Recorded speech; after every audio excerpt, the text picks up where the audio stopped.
सोलापूर शहरातील अवंतीनगर परिसरात रविवारी मध्यरात्री घडलेल्या एका थरारक चोरीच्या घटनेने नागरिकांच्या मनात भीतीचे वातावरण निर्माण केले आहे। शस्त्रधारी चोरट्यांच्या टोळीने 2 घरांमध्ये घुसून लूटमार केली असून पोलिसांनी तपासाची चक्र वेगाने फिरवली आहे। मध्यरात्री साधारण 2 वाजण्याच्या सुमारास ही धाडसी चोरी घडली आहे। 4 ते 5 चोरट्यांनी चेहऱ्यावर कापड बांधून हातात धारदार शस्त्र घेऊन थेट अपार्टमेंट मध्ये प्रवेश केला। सुरुवातीला त्यांनी एका घराचा दरवाजा ठोठावून आत शिरले आणि घरातील सदस्यांना शस्त्रांचे धाक दाखवत सोने, नाणे आणि रोख रक्कम लुटली। यानंतर त्याच इमारतातील दुसऱ्या घरातही त्यांनी अशीच चोरी केली। सुदैवाने कुठलाही शारीरिक इजा पोहोचवली नाही। काही मिनिटातच ही टोळी घटनास्थळावरून पसार झाली। घटनेची माहिती मिळताच पोलीस अधिकारी, गुन्हे शाखे आणि फॉरेन्सिक टीम घटनास्थळी दाखल झाली। ठिकाणांचा पंचनामा करण्यात आला असून फिंगरप्रिंट आणि सीसीटीव्ही फुटेज तपासले जात आहे। प्राथमिक तपासानुसार ही टोळी व्यावसायिक असल्याचा पोलिसांचा अंदाज आहे। चोरी गेलेल्या मालाची तपशील अद्याप जाहीर करण्यात आलेली नाही,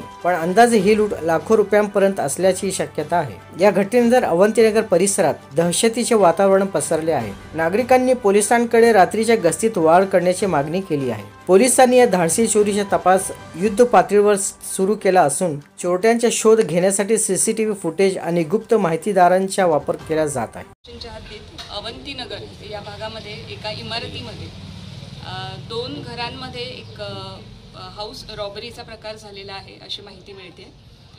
दोन्ही ठिकाणी तक्रारदारांनी अशी माहिती दिलेली आहे की घरातून सोनं आणि काही कॅश ही रक्कम 4 जे अज्ञात चोरटे होते त्यांनी चोरून नेलेली आहे अशी प्राथमिक माहिती मिळालेली आहे। तर आमचे सर्व पोलिसांकडून फॉरेन्सिक व्हॅन असेल, त्याचप्रमाणे डॉग स्क्वॉड, फिंगरप्रिंट यामार्फत तपास केला जातो आहे आणि सर्व आजूबाजूच्या एरियाचे सीसीटीव्ही फुटेज चेक करणं आणि आमची तपास पथकं तयार केलेली आहेत, पोलीस स्टेशनचीही आणि क्राईम ब्रांचकडूनही, आणि पुढील तपास चालू मिळते आहे की त्यांच्याकडे एक चाकू सदृश्य एक हत्यार होतं आणि एक कटावणी होती की ज्यांनी कपाटामधली जी तिजोरी आहे ते उचकवलेली दिसत आहे। तर एक कटावणी आणि एक चाकू सदृश्य हत्यार वापरण्याचं निदर्शनास येतं। लोकांना काही इजा पोहोचवली का आरोप? नाही, काही इजा पोहोचवलेली नाही आहे, फक्त त्यांना दमदाटी करून की बाबा कॅश आणि सोनं कुठे आहे ते काढून द्या असं सांगितलं।